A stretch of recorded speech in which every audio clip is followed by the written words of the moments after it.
Hello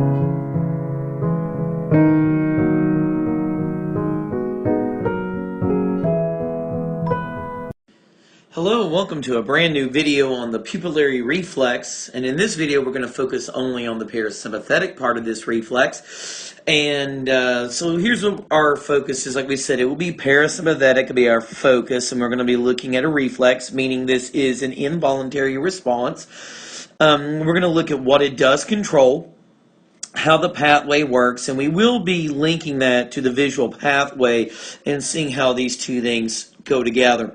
We're going to look at the different kinds of pupillary responses. The words that we'll be using are direct and consensual pupillary reflex. And then we're going to look at what happens when I injure a nerve on one side, the two different nerves involved in that.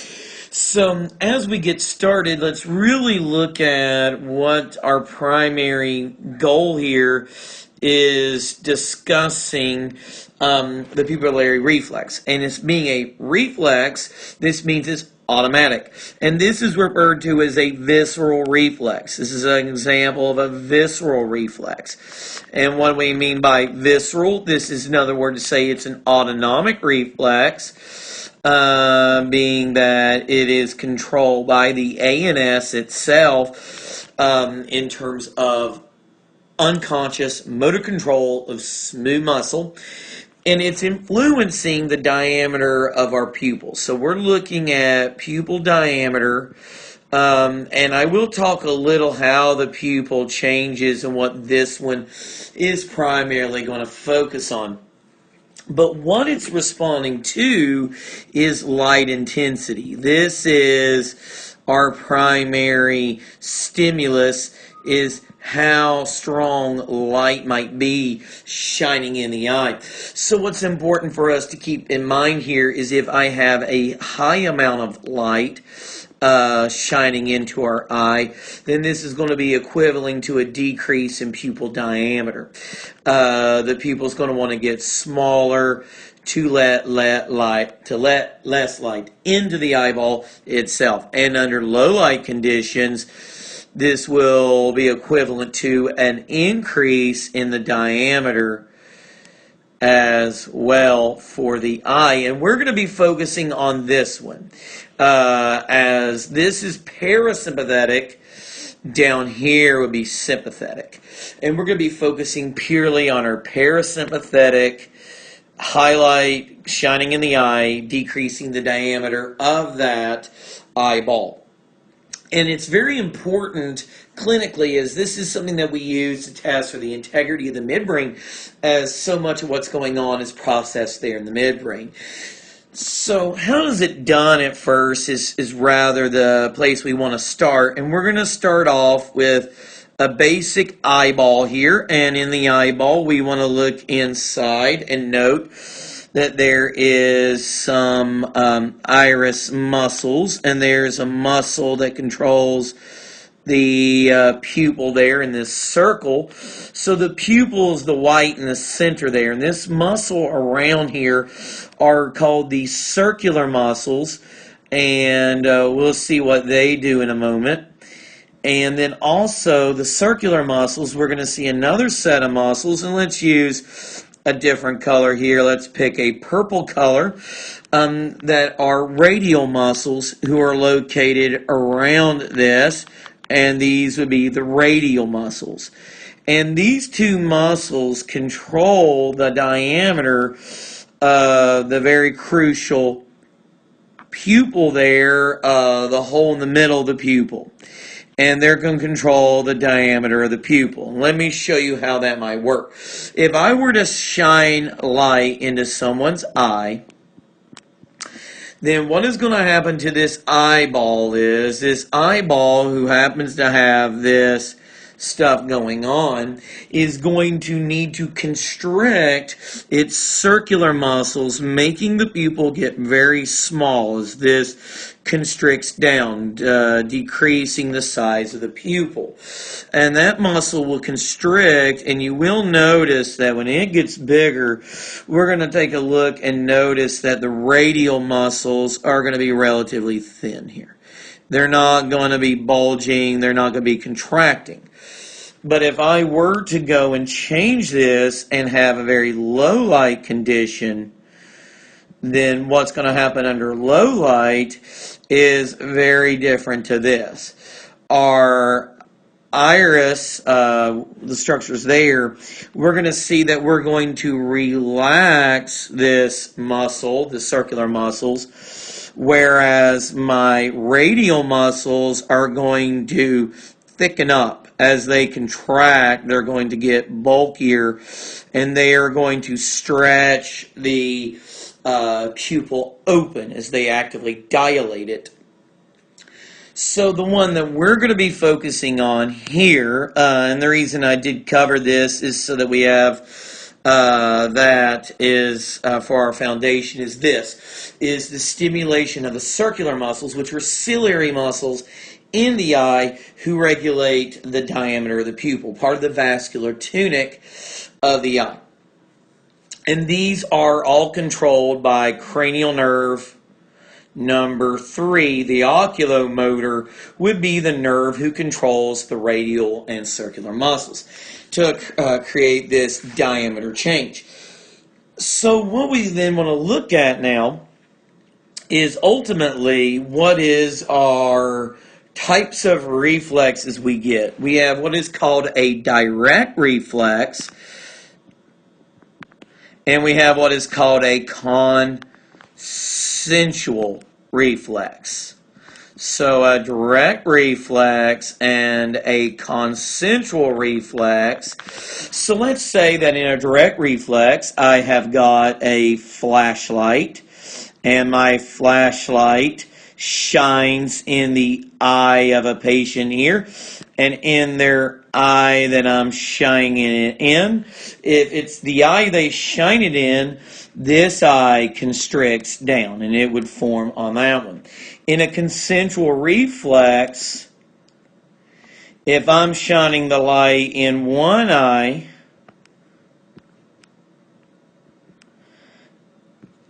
this eye would constrict, and so would that without shining light.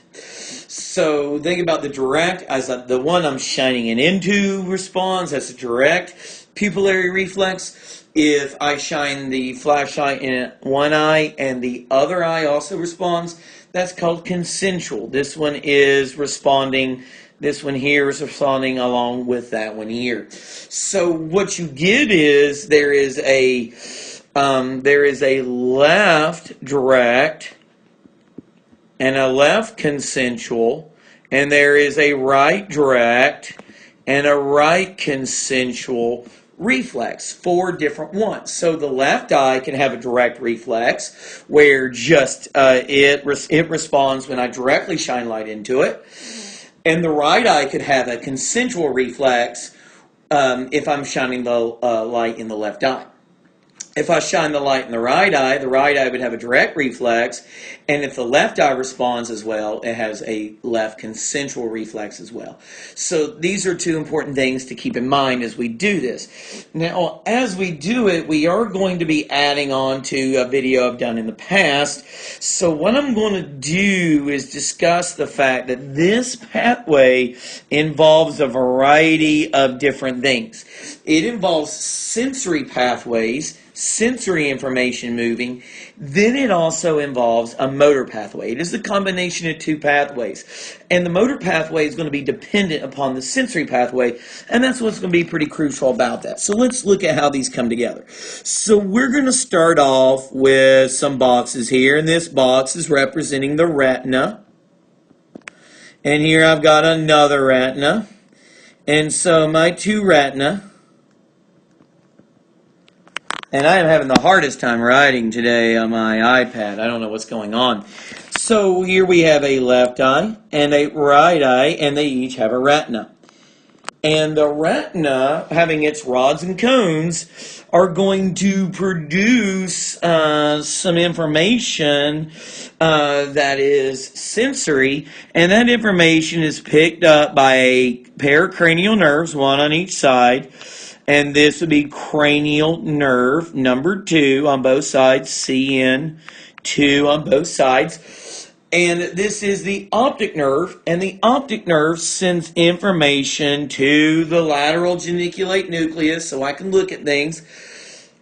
And eventually, though, some of this information goes to an area of the brain in the midbrain that is a unique nucleus in the midbrain called the pretectal nucleus is the name of this nucleus.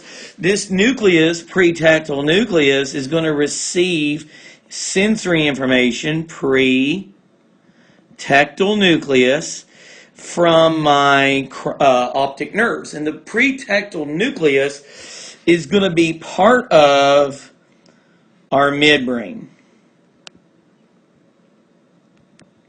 Now, also in the midbrain is another nucleus, which I'm not going to write the whole name out as it's too hard to write in this on the iPad. Its full name is the Edinger-Westphal nucleus. I'm going to abbreviate it EWN, Edinger-Westphal nucleus.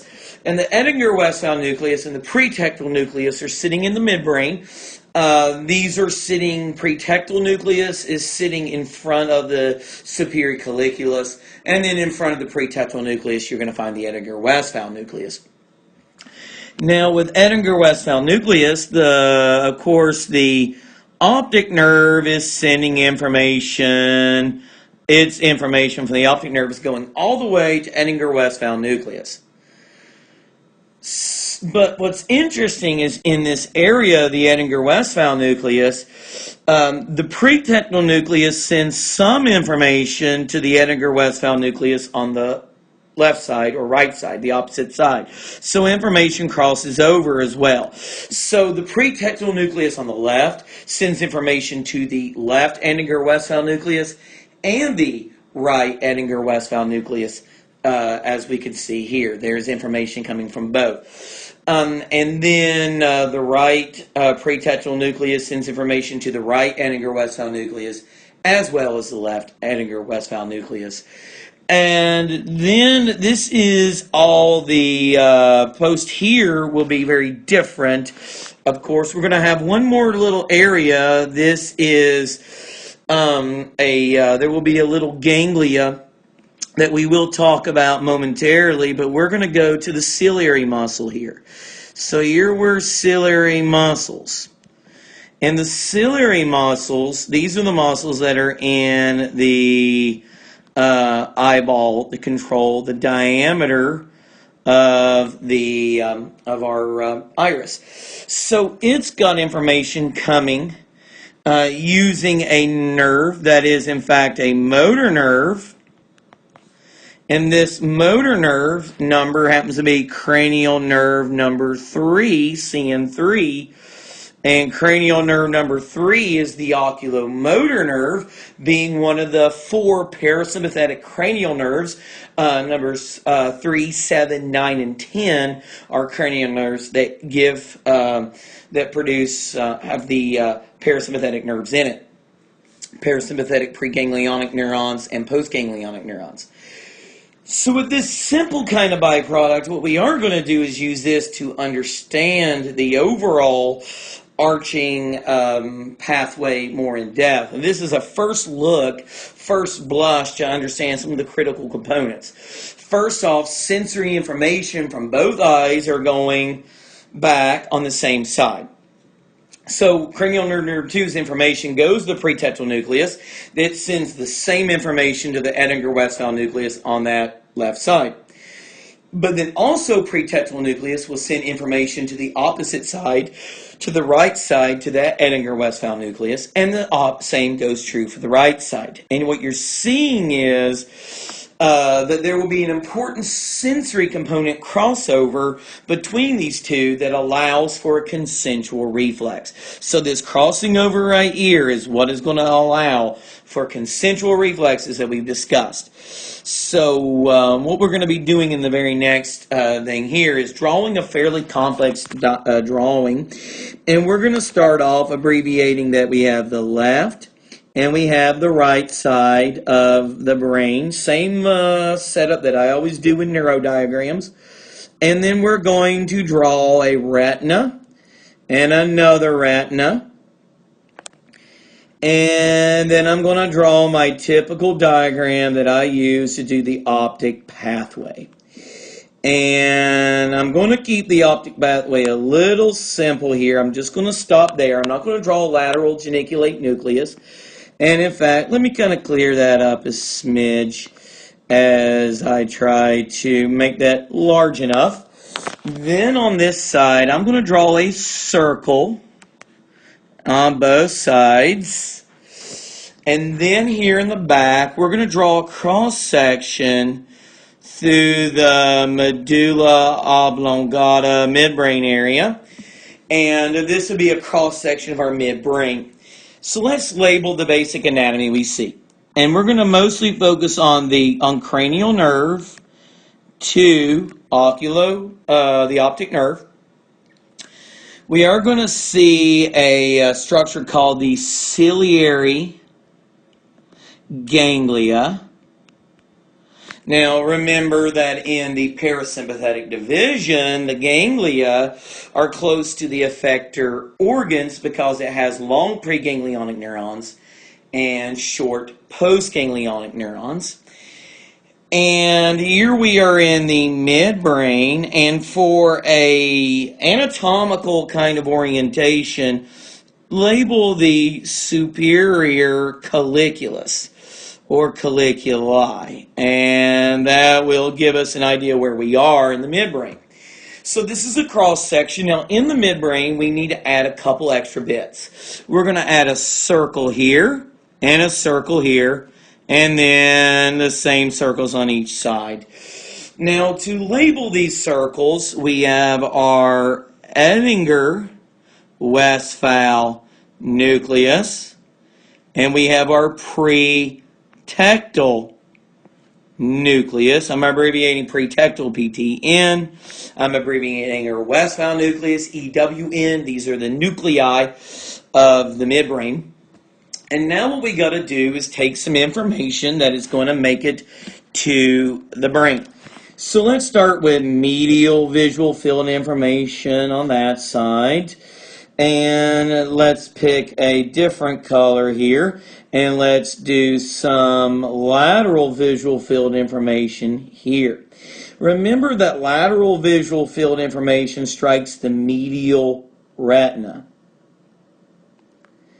And that the medial visual field information strikes the, wrong color. I thought I had picked the color that I wanted. Let me go back and get my color back. And it's important for us to make note of where these are going. And remember, medial visual field information strikes the lateral retina.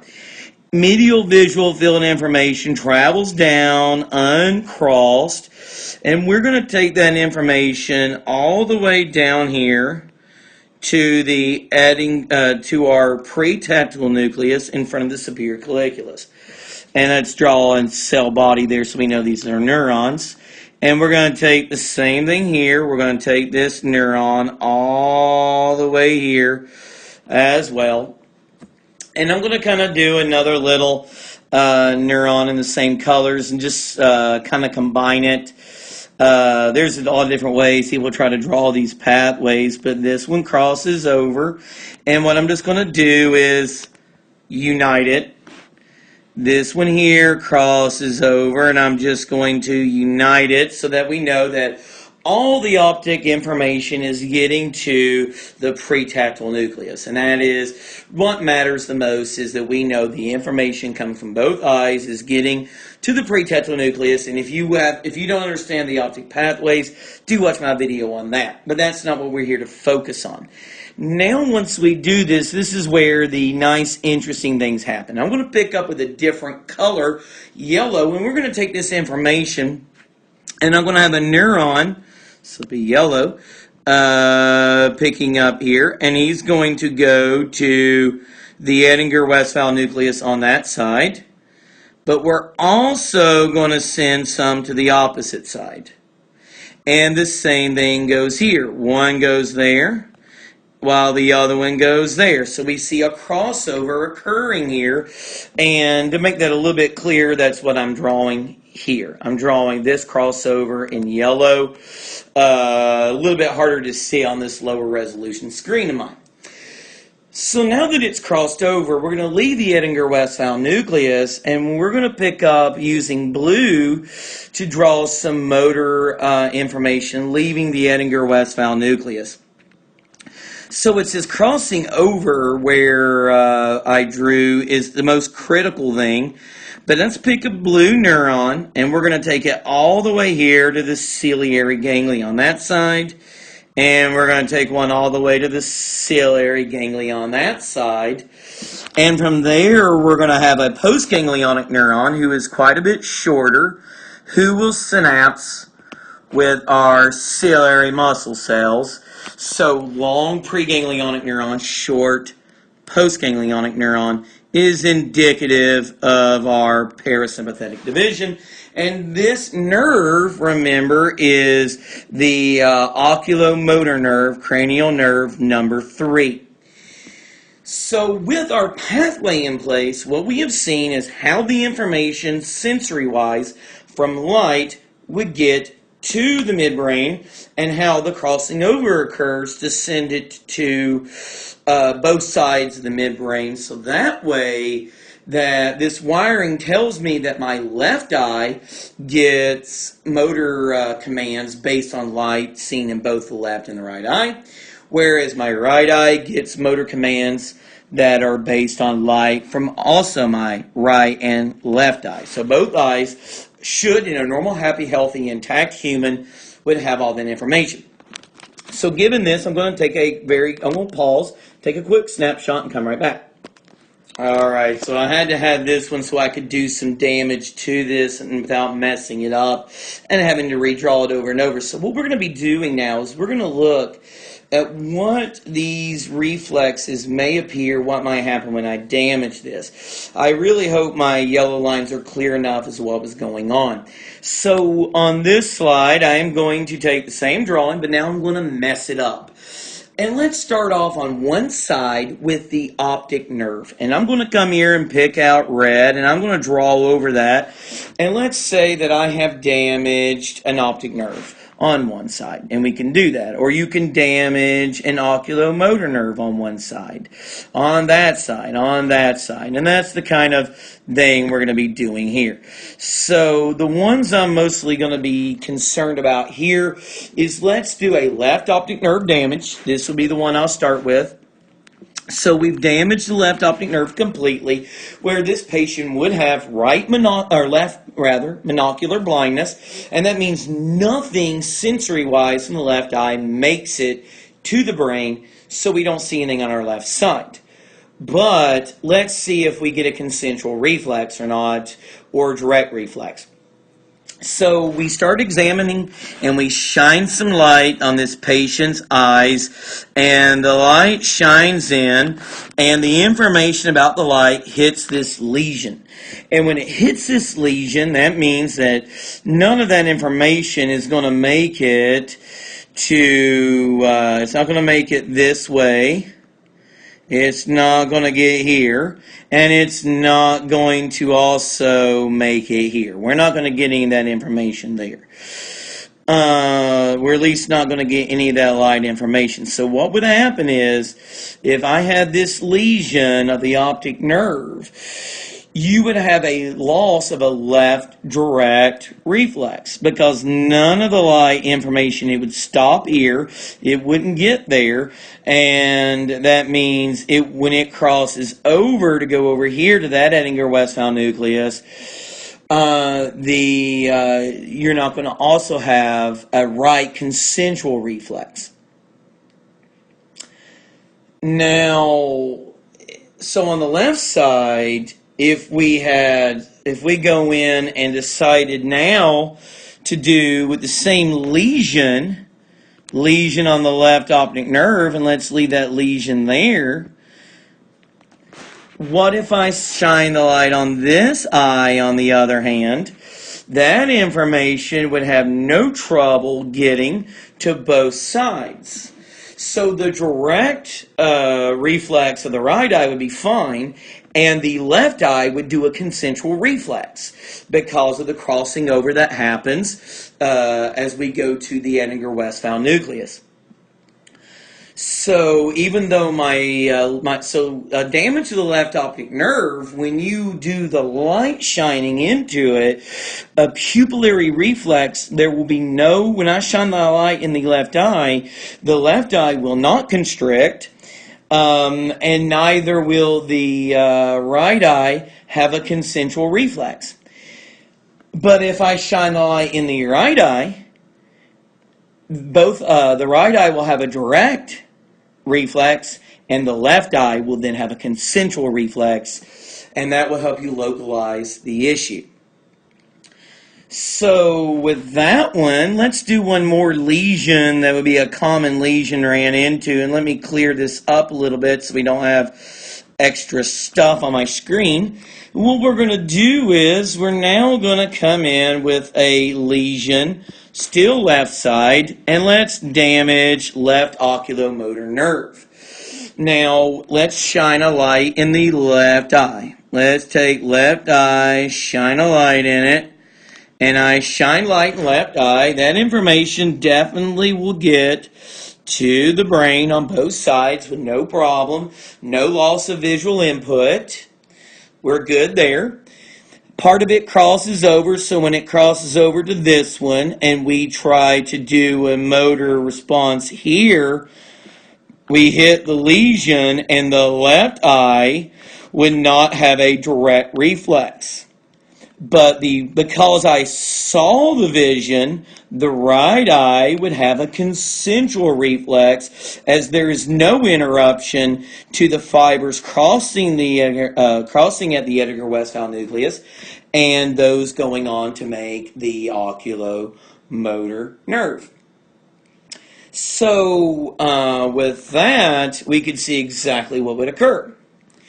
So now let's change that up a smidge, keeping the lesion.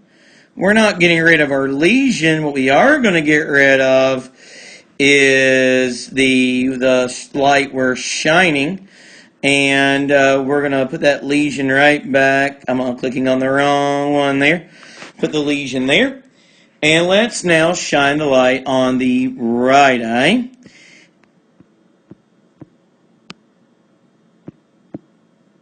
Come on. Okay, there we go. The right eye is getting light shined in it.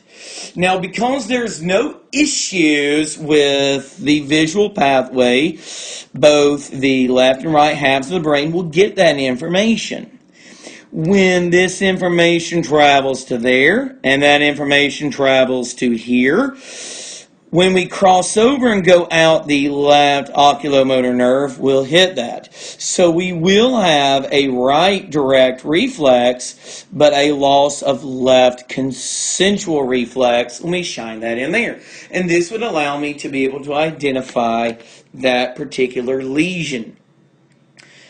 Now, if we did do some opposite lesions, and let's do that so we can understand what would be going on. Let's kind of look at what would occur if I did these lesions on the right side. So let's make a right optic nerve lesion. When I shine the light into the left eye, the visual pathway is non-interrupted. That means that information is getting to the right and the left sides of the brain. So when I shine the left eye, it will give me a direct reflex in the left eye, and the right eye would give me, because the oculomotor nerve is intact, a right consensual reflex. But here's what gets interesting is when I shine the light into the right eye, as this information hits the lesion, that information doesn't go here or there. So there will be no direct reflex in the right eye, but because the left doesn't know about it, neither will there be a consensual reflex. And now we've been able to localize the lesion is on the right cranial nerve, number 2, right optic nerve. Let's clear that off and let's do a right optic nerve or right oculomotor nerve lesion. So let's make a lesion here on the right oculomotor nerve and do our same examination. Shining light into the left eye. That information definitely goes on both sides. And here we would have no loss of oculomotor information, so we would have a left direct reflex, would be good. When I tried to send out the information to oculomotor nerve, I hit the lesion, and we would lose the right concentric reflex if we did not have an intact right oculomotor nerve. So that creates a rather interesting subset of symptoms based on what these lesions are doing. And this is what your doctor's checking when he's shining a light. He or she is shining a light at the eye, shaking it side to side, and watching what happens to your pupils. In that particular examination, you're looking a lot, sometimes also midbrain, because you could have lesions associated to Edinger-Westphal or pretectal nucleus that will generate somewhat similar results if you damage the optic pathways, but not the same. So we're going to look at nerve lesions exclusively. That is the easier one to understand. So with that, I hope you enjoyed this video and looking at all these particular lesions. If you like this video or were having trouble with this video, go back and watch my video on optic pathway to really help you grasp it. But this concludes my video on pupillary reflex exclusively to the parasympathetic. If you like this video, please let me know. Let me know, like it, favorite, subscribe, hit that notification bell. Let me know what you would like to see in future videos. And tell me what you like, what you don't like. I want to know what the people watching me want to see. Thank you so much for watching and have a wonderful day.